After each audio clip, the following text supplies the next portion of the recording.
All right, Aspire Leaders and Teach Better Family, thank you so much for joining us this week.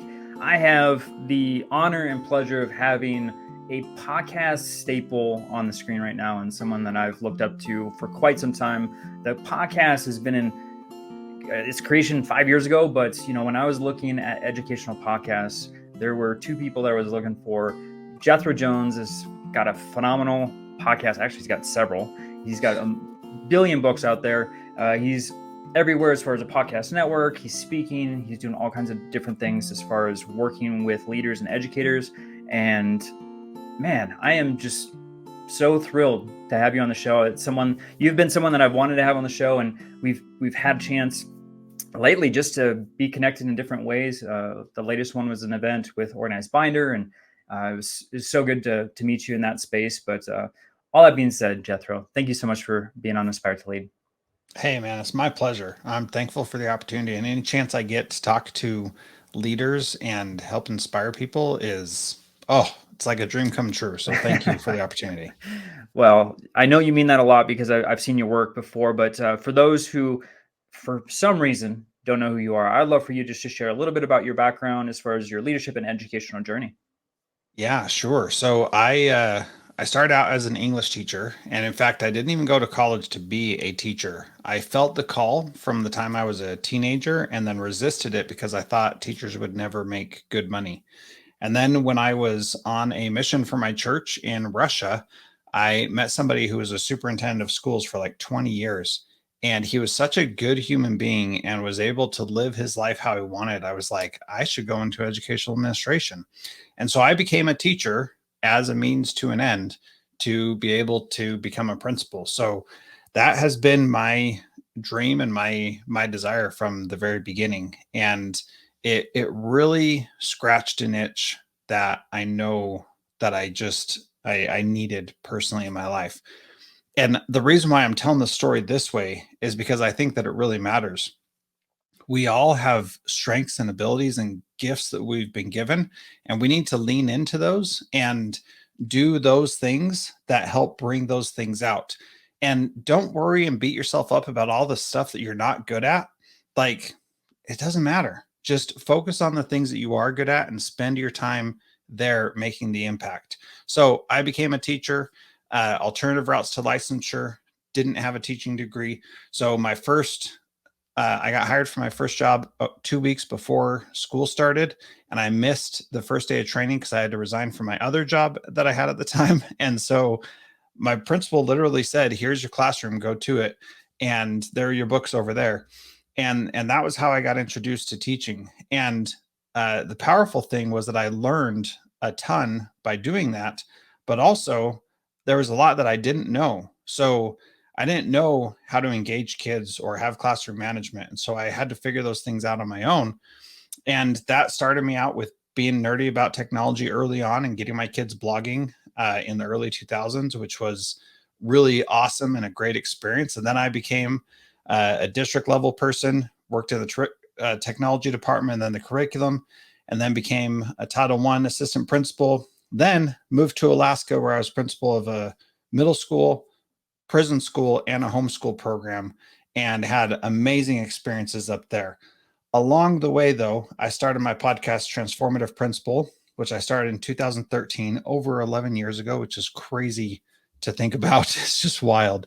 So there's over 700 published episodes on that show, and it's just been incredible. I still do it every week, even now, even though I'm not a principal anymore.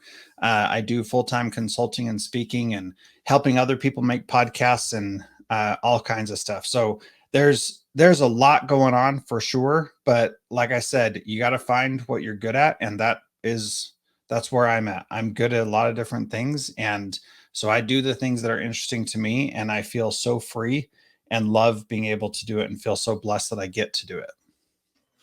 Jethro, I love that story that you kind of had this mindset of wanting to be a leader before even getting into the profession. And I think that's a very unique situation and story, although I do feel like there are people out there that are connecting to that as they're listening. And so for our aspiring leaders, what were some things that you put in place to get yourself into that leadership role and then eventually into administration and what you eventually wanted to become, which is a principal?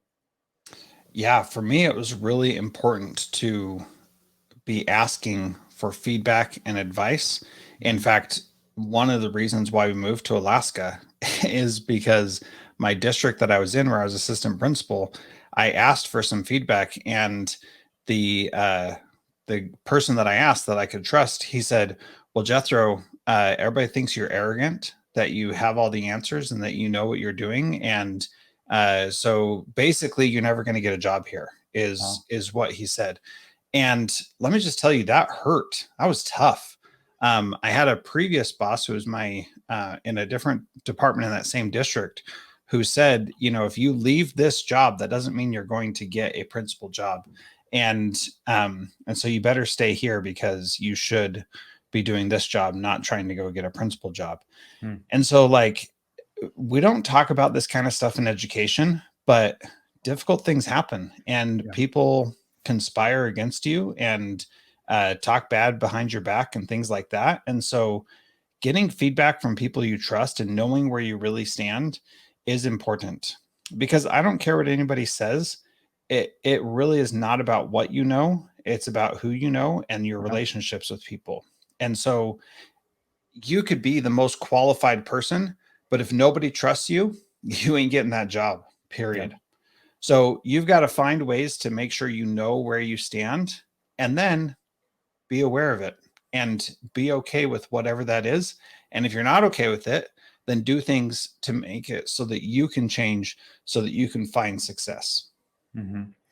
Jethro, I love that story just because a lot of people are afraid of feedback because they don't want to hear sometimes the perception or the truth that's going on behind the scenes. And I can think of several occasions where I had to sit there and take some really crucial and critical feedback from Mhm. people at the district level, and essentially saying that I needed to go to another district if I was going to get a principal job. So was that was that scary for you to think about, like, I gotta go to a district I don't know, people I have to build relationships with, maybe Yeah. move to Alaska of all places? Yeah. I mean, what was going through your mind, and what eventually got you to take that step of, I guess, faith and of some sort to say, this is Yeah. the direction I want to go?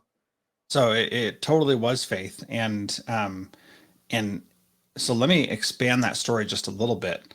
I Sure. had asked my principal at the time for a letter of recommendation, and she said, "Yeah, I'll get you one." I asked her in November because I was like, Thanksgiving break, you got some time. This will be give you plenty of time to write a letter. She didn't write it. Over Christmas break, I said, "Hey, get that letter written." She's like, "Okay, I'll do it." Come back after Christmas break, nothing. So then in January, I'm like, "Hey, these applications are opening, and I'm interested in moving on. Been with you for 3 years. This is my plan." And she said, "Jethro, I need to talk to you about something.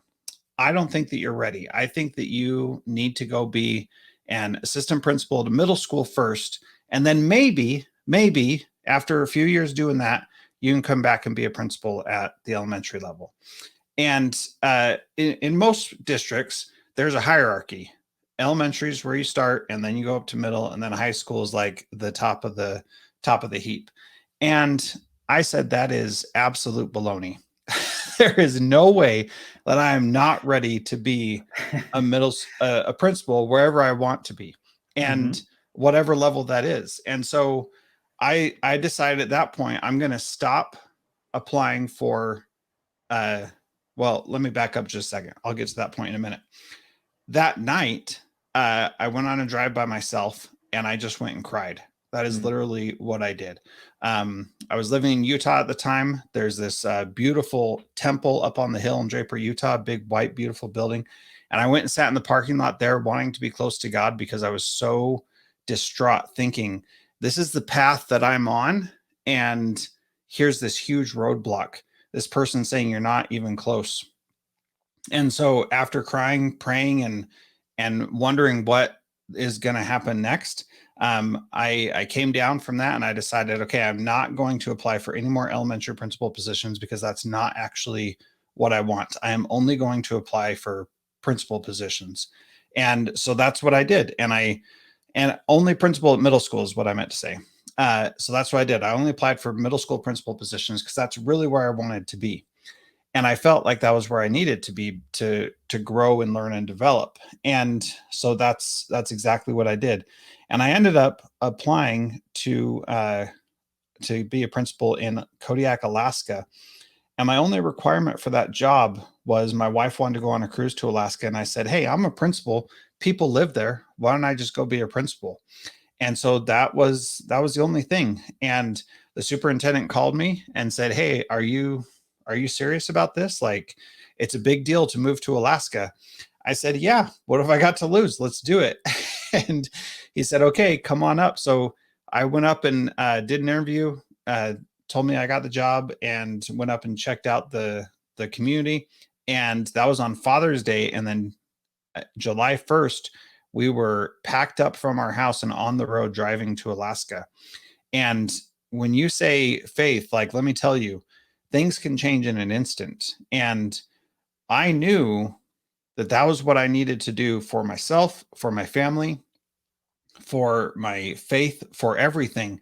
And it was a leap of faith, and it was exceptionally difficult to do that.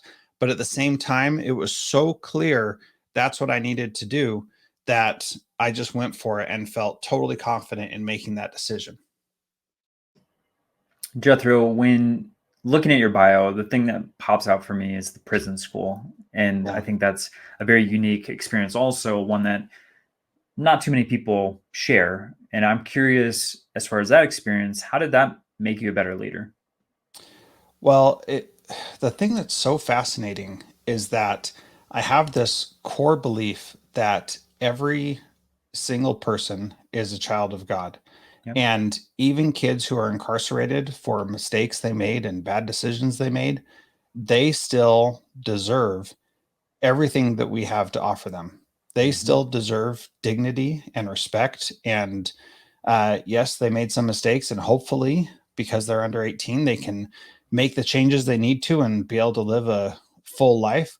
But at the same time, that's just the reality of their life. And just because someone makes a mistake or isn't perfect in the way that we think they should be, doesn't mean that they don't deserve every opportunity. And truly, education is the thing that is going to change their lives. It is really the only thing that can. And I say that as a man of faith, and also recognizing that it's not just education about the academic stuff. It's about learning how to live your life in a way that you can uphold your values and stay true to what you believe in, and that you can have values that are um, important enough that you won't make those same bad mistakes in the future. Does that make sense? Oh my goodness, yeah. Working with many leaders in the alternative school space too, it's a very similar type of deal where it's really getting to the bottom of like, yes, we're teaching, the subject matter, but it's also teaching about how to regulate your emotions and how to, for the high school especially too, like how to get a job and how to do some of these life skills that are not present with a lot of those students, and understanding that there's a whole person there that has to be improved, and where they are right now is not where their story ends. So yeah, I couldn't agree more, Jethro. Yeah, I think that point of where somebody's at now is not where their story ends. And that is so powerful. And these kids who were incarcerated, that was where their story was at the moment. But Mhm. so so we had the thing that was so interesting was, before I was principal of that school, I was principal of a middle school close by. And we had a student who was on basically like school release, and he was living with a foster family, and he could come to our school, and then he would have to go home to that foster family. He had to take classes through the prison system as well, and he was basically on parole. And one of the conditions of his parole was that he wasn't allowed to use any cell phones or other technology. So he could use school devices, but he couldn't use a regular cell phone. And unbeknownst to us, he had been using a cell phone. We didn't know he wasn't allowed to. And so he got in trouble for that and had to go back into prison. And that was such that was such a wake up call to me that this kid was dealing with something that I didn't even understand what's going on. I knew what his situation was, but I didn't know that if he had a phone, he'd end up back in lockup. And that just like blew my mind. Totally sweet kid. I really liked him a lot. He was awesome. I went and visited him in the prisons after he was incarcerated again, and it was just so frustrating to see that this great kid made one mistake and it ended him back up in there. And had I known that would have happened, I would have done more to make sure that we were aware and people were aware at the school that he shouldn't have a cell phone. And we could have done something, I felt like, to help in that situation. And so there's this balance of people having agency and choosing to live their own life, and having to deal with the consequences that they encounter when they do make those choices. And we can't force anybody to change. We can't change anybody ourselves. They have to choose that. And that is an incredibly powerful and freeing thing as well. Because I felt this guilt like, oh, I could have done something. But at the same time, I was like, this is his life. I can't make these choices for him. And so many of us educators put so much into what we're doing and think that we have to live a certain way or do certain things to save these kids or whatever. And we're not saving anybody. We really aren't. They have to make the choice themselves. And until we realize this, all of our education really doesn't mean anything at all. We the most important education that we can give is teaching them how to make good choices that will improve their life, because that's the only thing that anybody can do, is make choices for their own life. Nobody else can influence us in such a way that they can change who we are or what we do. We only can choose that for ourselves, from 4-year olds in pre-K all the way up to adults who are leading schools and teaching and all that kind of stuff. We are the ones who are in control of our lives. Nobody else is. So true, Jethro. It's a great point, and one that I would preach to my middle schoolers all the time as an administrator. I Yeah. can guide you as much as I can, but I can't force you to do anything. It's your choice, and you will come in and out of this building. And I'm just trying to influence the best I possibly can right now, and try to share how much I cared for them and love them. But at the same time, like, ultimately, it's your choice. You have to make the decision for yourself, and that's really, really hard. And I guess as a parent, you could feel the same way too. As an educator, is you try your best to help guide, but in the long run, it's totally up to them as far as the decisions that they make. So I'm going to switch a little bit of a topic here, Jethro, because I know you're extremely passionate about improving our leadership skills and our experience by taking care of ourselves. And this is probably something that a lot of our leaders are lacking. I know I was for myself. I did not take care of myself until, I would get sick or burnt out and emotionally wrecked. And then trying to have better habits moving forward. So will you just share with the listeners as far as like what you've experienced and kind of the improvement that you made for your own self? Yeah, I think this is a really important thing. And for me, everything comes back to some sort of spiritual aspect to things. And uh I've lost 70 pounds in the last year, and it's been a really amazing experience, because it is not about the physical stuff. It is 100% about the internal and spiritual aspect of it. And let me see if I can explain that a little bit. Um, when when we are stressed or frustrated or burnt out or whatever the thing is, there are a couple things that I think are really important to note. Number one, uh, we turn to sedation of some sort to deal with that, whether that is drugs, alcohol, sex, pornography, food, whatever it may be. We turn to those things.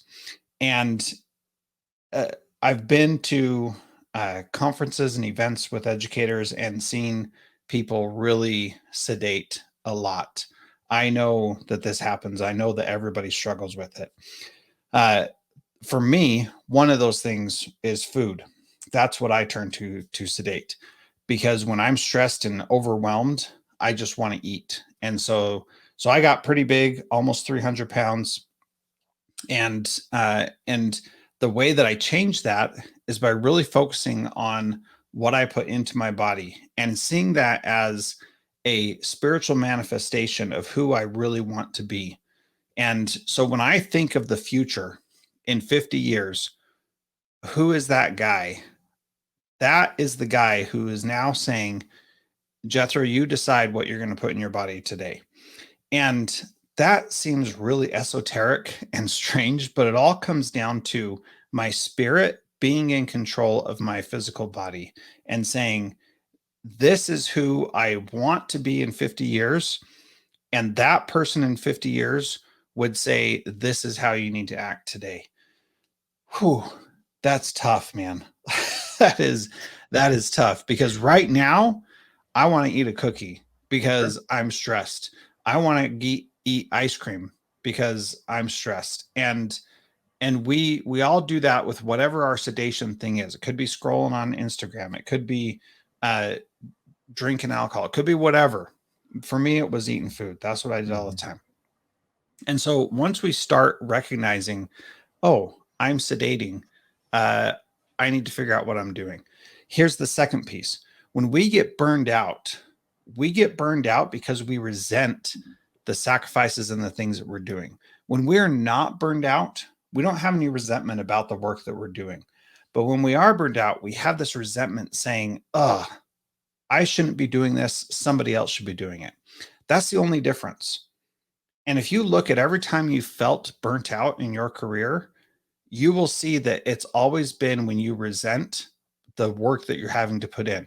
When you are just killing yourself working overtime and you're feeling the reason why you're doing it and you understand the purpose behind it and you're not feeling resentment, you don't get burned out. It just doesn't happen. Once you start feeling that resentment, that is the sign that it's burnt, that you're being burned out. And it's a very simple shift. Instead of resenting and being frustrated about whatever you're doing, you need to reconnect to your why. Why am I doing this? Why am I putting this effort in? Why am I putting this time in? So that you can see what the purpose is. And if you can't find that, you better just stop doing that thing that is causing you to burn out, because it doesn't matter how hard you work at it. It is never going to bring you the satisfaction if you don't have it connected to a deeper spiritual why that helps you connect with who you're really trying to be in the future. Was that too esoteric or too out there, Joshua? No, not at all. I think it's really a wonderful strategy because I talk about this all the time as far as the reflection process within our own lives. That doesn't happen very often. I've done this at a conference before, speaking and asking the audience, like, how much time have you spent reflecting? Is it 5 minutes a week? Is it 10 minutes? And then talking about, okay, what about reflection of your own personal well-being? And it's Yeah. zero. Like for Mm-hmm. administrators, it's about reflecting about the decisions that we make and how we're going to impact this department or the scores, the test scores. But when it comes down to like our own physical and mental health, it's just something that is forgotten and pushed to the side. And so, yeah, I think what you're talking about is beautiful. It's something that we do need to reflect on and look inward to say, how are we sedating ourselves, and then what are we going to do to change it? What's that discipline look like in our own lives? So obviously, you're seeing profound benefits from that, including what you were talking about with losing 70 pounds. I mean, that's incredible. So kudos to you for that. Thank you. Appreciate it. I think the last thing that I'll say about that is when I was a principal, I I worked super hard and put in a lot of time, and then I was doing this podcast on the side Mhm. and coaching principals on the side and all that kind of stuff and writing books and what I found was that when I was feeling the pressure from somebody else, it was much harder. When I was feeling the pressure from myself, then it was like the pressure from myself gave me power, and the pressure from someone else took away my power. So when I had that motivation myself to do the podcast. So I've been doing the podcast for over 11 years.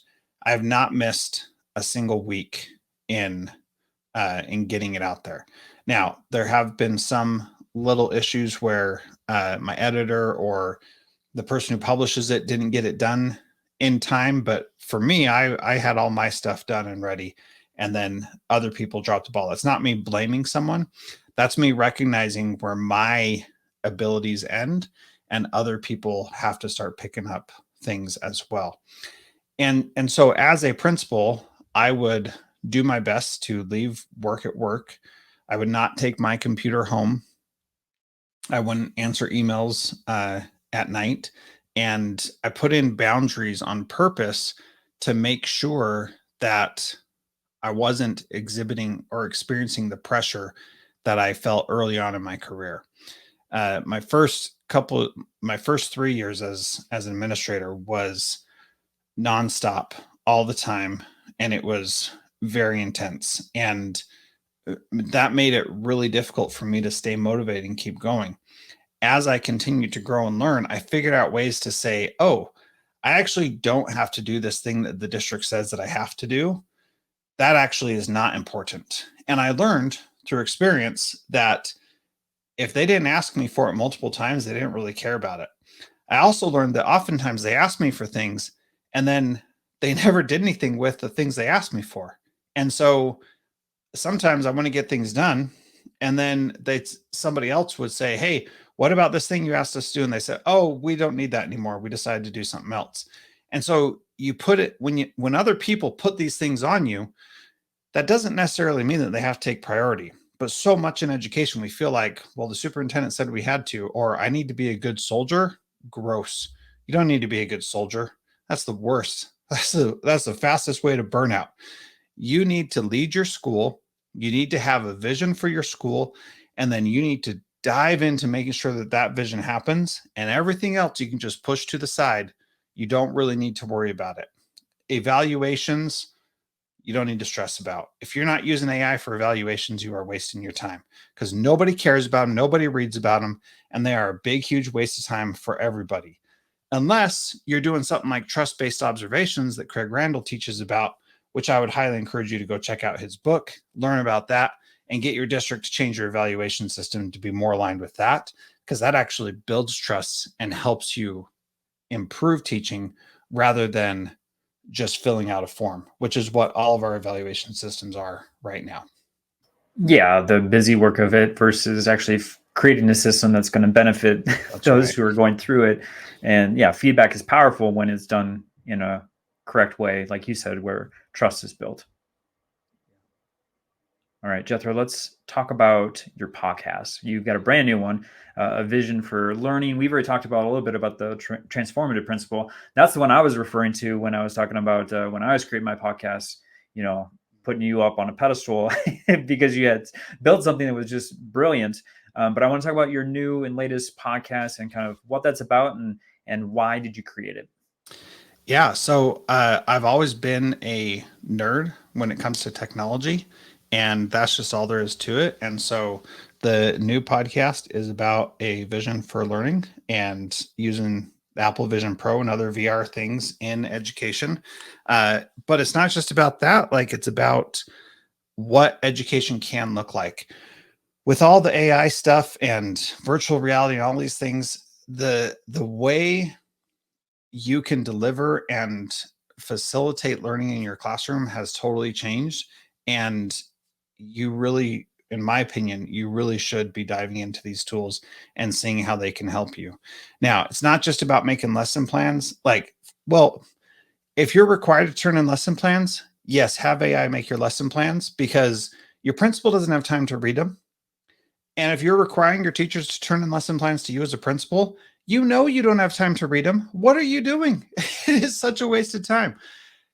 If you really want to know what's going on, you got to be in those classrooms looking and paying attention and seeing what's happening.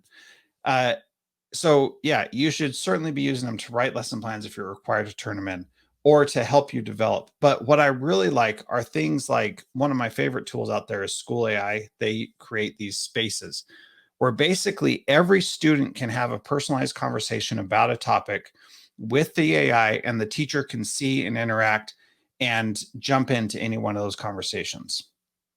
To me, that is incredibly powerful because so much of our work in education, we do these things for accountability purposes.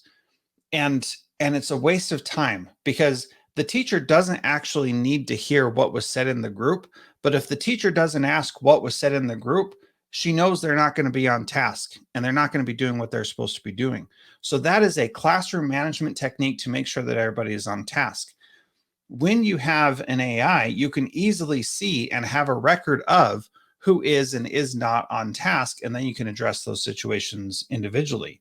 But then the power comes in when you can take those conversations and see that the kids are getting the information that they need. And at some point, the time is going to come when the AI will also say, oh, in English class, they were talking about math, and we noticed that your student understood this math problem that they've been working on. And now we can say, here's evidence that this kid understands this math thing. Or in social studies, they were talking about something else from English. And now we know that the kid has evidence that they understand this particular topic. And eventually that kind of stuff is going to happen. But that future of learning looks a lot different than what we're currently doing. And what we're currently doing is very focused on compliance. It's very focused on accountability. It's focused on testing. And those things are fading into the background as necessary because we have these other systems in place with the technology that is available. Now, let me say something really quick about A Vision for Learning specifically, because I had on there Shannon Putman, who has been doing virtual reality stuff in her classroom for over a decade already. And so this is not new to her. And she gave a great example of how she has used it in many different ways to help kids practice skills. For example, math skills, where there's a QB quarterback app on one of her VR headsets, and it will display in the room different answers to math problems. And then the kids can throw the ball into the right one in a virtual reality environment. So very little setup, very easy to do. You can get tons of practice in a very short amount of time. That is quick, like drill and kill type practice that we know is beneficial, but that everybody hates, but that you can actually make a fun activity with these kind of tools that are out there. So this world that we're in right now has enormous potential for individualizing instruction, for giving kids opportunities to respond that are way more significant than the teacher being the sole arbiter of whether or not kids respond, and just giving kids new opportunities to learn and grow and have their learning count no matter where it happens, whether it's in the four walls of the classroom or not. It's very exciting, Jethro. I know there's a lot of technology and things that are coming out that are going to transform the building, the classroom, the experience for the children. And I know there's a massive shift that's going to be occurring very, very soon here as people are going to understand that some of the traditional practices that we're so used to really don't have a place because of how technology is evolving. It's incredible, especially with the AI stuff and the virtual reality, like you said. Yeah. So I'm putting the call out right now. If you're doing any of this kind of stuff or know somebody who is, I want to talk to you and I want to share it out with people so that people can get ideas and see how this is being implemented, because the potential is truly amazing. And here's the real thing. Everybody who's building AI stuff right now, they're like, how do we make sure this works? They need feedback. They need people to say, this is what we need. And if teachers don't say this is what we need, then they're just going to build what they want and what they think we need. And then we're going to have to take it. I don't think that's right. We need to be on the front line saying, this is what we need. I think any ed tech company needs to have teachers on their board or beta team or whatever it is, so that they can help guide things. And teachers need to step up and say, I want to be part of that. And I want to help guide the future of this because it's important for me to get this right for the kids in my classroom. Love it. So if you're looking for more information, definitely check out A Vision for Learning. Honestly, anyone that's listening right now, you need to tune in because this is the future. This is what we need to be diving into, not Mhm. hiding away from. I know some folks are very fearful in education about the technology and AI and whatnot, but that's definitely not the take you should have. So lean into it, definitely learn. And Jethro has a fantastic resource for you. So we'll have that link in the show notes. Definitely check it out. And then Jethro, real quick, I want to talk about the resources that you have in addition, which is your books, your two books. So How to Be a Transformative Principal and School X, How Principals Can Design a Transformative School Experience for the People right in front of them. So for those who are looking for a resource to help them in leadership, in their position, to become a principal, be a principal, you know, what would they get from these two resources? Yeah. So number one, School X is about redesigning your school and how do you set it up so that you have buy-in from everybody and everybody wants to participate and everybody feels like they have a voice. In my first school where I was principal, we did 36 initiatives in 3 years, and nobody felt like we were over initiatized because everybody had skin in the game for each one of those initiatives. They didn't come from me. I had an initiative, a big idea, but that was all I had. Everybody else said, "Well, this is how what we're trying to do fits in with what you're seeing." And it was incredible. We made some really amazing improvements to that school that we could not have done if it was just me saying these are the things we need to do. If I would have said these are the things we need to do, there's no way we would have done all that. So I would say if you want to make real change in your school, School X will teach you how to do that. How to be a transformative principal will teach you how to do that, focusing just on yourself. So School X is about designing your school with collaboration from others. How to be a transformative principal is about what you need to change in yourself to make that happen. And it's really about it starts with self-care, taking care of yourself and prioritizing your own self first. That's the first chapter. And we talk about everything from vision to observations to hiring practices and how to set that up for success. And then ultimately culture, which is what defines everything else in your school. So those two books are both great reads and definitely worth checking out for sure. Awesome. And as always, we'll have the links for those who are listening to click on that either in the show notes or on joshjumper.com. And then Jethro, real quick, as you know, I love actionable items. You know, it's great that they're tuning in. Listeners are obviously getting a lot of fantastic information from you, but I want them to do something with that, right? So if they could do something tomorrow or next week to enhance their leadership journey, what would you advise them to do? So, number one, go back to something I talked about earlier. Figure out the thing that you are doing to sedate, and all you have to do is figure out what you're doing. I'm not telling you to stop it, I'm not telling you to change it. I'm just saying acknowledge that that's what you're doing. That's what you're doing to sedate or deal with the stress that you're facing. Whatever that thing is, identify it, and that's it. That's all I want you to do today. If you want to do more than that, reach out to me at Jethro Jones on all the social medias. I'd love to talk to you about next steps. But first, just know what you're doing when you're feeling stressed. That's not helping you progress. And sometimes even here's the crazy thing, Josh. Sometimes that is like things that we typically say are healthy, like exercising. Some people go too deep into that. Uh, there needs to be moderation in all things. And sometimes we can go too deep into things and we can spend too much time or too much energy or emphasis on something. What are you doing to deal with your stress?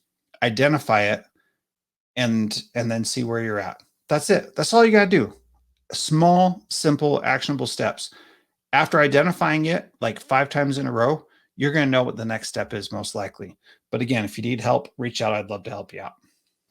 Awesome. Jethro, you shared obviously how people can connect with you on social media, but if there's any other platforms that you want folks to connect with you on, or maybe a website, how would they get more information about all the wonderful things you're doing? Yeah. At Jethro Jones on all the social medias and jethrojones.com. Those are the two easiest ways to do it. I've got like I said, ton of podcasts. They're all over the place. Bunch of newsletters. They're all over the place. But any one of those to reach out to me directly, and I'll point you in the right direction for what you're looking for. Awesome. And we'll have that, like I said, on joshstamper.com. It'll be in the show notes. I will have a ton of links for all the things that Jethro's doing, including a podcast network that he's built, which we didn't have a chance to talk about today, but B Network. Right? B Network is growing like crazy. Love what you're creating in all aspects. Obviously, if you're watching, you got to see Jethro, in person, but you also got to see his VR tool that he showed also. So make sure you're subscribing on YouTube. Joshua Stamper is the channel, or you can go over to Teach Better YouTube page also. That's a growing community. So I'm so appreciative of everyone taking the time to watch or listen and subscribe. Jethro, man, it's been so good to connect with you this last month, getting to know you as a person beyond just the content you're creating, and you're just doing some phenomenal things. So thank you so much for what you're doing to guide leaders and educators, and then also taking the time today to be on Aspire to Lead. It's my pleasure. Thanks so much for having me, and thank you for what you're doing to help others as well.